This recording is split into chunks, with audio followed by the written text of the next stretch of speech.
How are we going, everyone?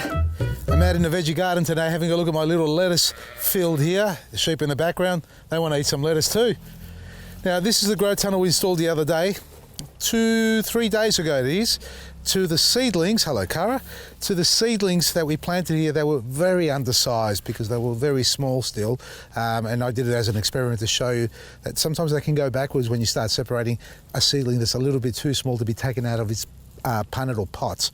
Now, we did plant them anyway, regardless of the size of them, but I said I needed to cover them, and the reason why I've covered them, and it's not just about the small lettuce or seedlings, it's all variety of plants during the winter period, especially if you're trying to grow something and it's really cold where you are. Now, today, don't look at me in the short t-shirt or shirt, it's about 9 degrees, 10 degrees at the moment.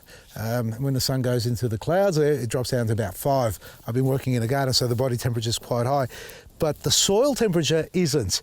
If you got it exposed to the elements of the environment and the sun and the wind and all that, it doesn't really heat up. It gets down pretty low, and you want it to get, well, you don't want it to get any lower than 12 degrees.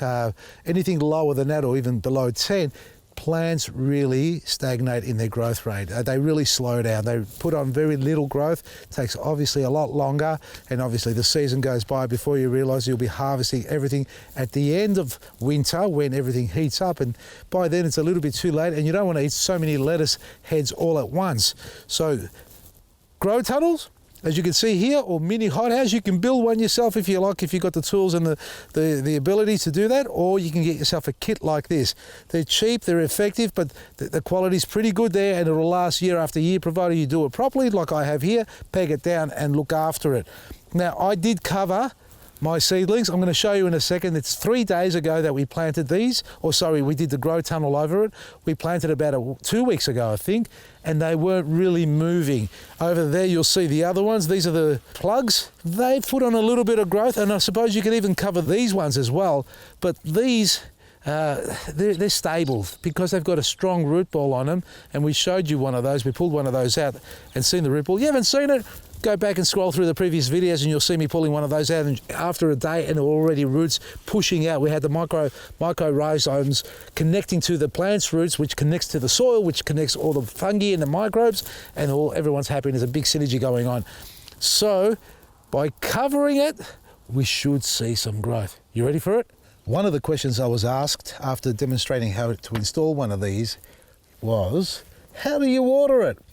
Well, in actual fact, see the moisture in there now, sitting on the underside? That's what we call condensation. That's not on the outside, it's on the inside. It's like rain droplets. I haven't watered this since I installed it 3 days ago. I did water the rest of the garden yesterday, I think it was. Gave it a top up because the wind gets into it and dries the top surface out. This hasn't been watered.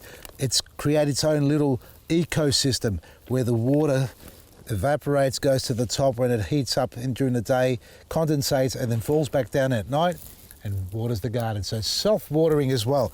Taking one clip off, let's take another clip off. I just gave myself a splinter, got it out. Now, let's have a look. Oh yeah, have a look at these little beauties. How much bigger are they? How much healthier? That's only 3 days. And see the moisture? Can you see the moisture on the surface there? It is really damp, folks. It is actually damp. It doesn't need to be watered. And all of them are kicking on. We're going to come back about a week from today again and check up on them and see how they're progressing compared to these ones outside. Now, admittedly, these were larger when I first put them in, and they have taken off, but there are some small, here. These are the ones that, can you see them? Have a look. They're gone.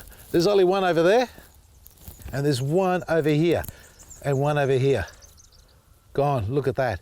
That's because it's been exposed, I didn't cover it. Same batch, the leftover seedlings I planted there, they've disappeared, they're kicking on. Get yourself a grow tunnel, install it over your little veggie garden, and watch the magic happen. It'll heat up the temperature, get it up to 15, even sometimes 18, 20 degrees in there on a sunny day like today, even though it's 10 or 9 or 10 or 12 degrees outside.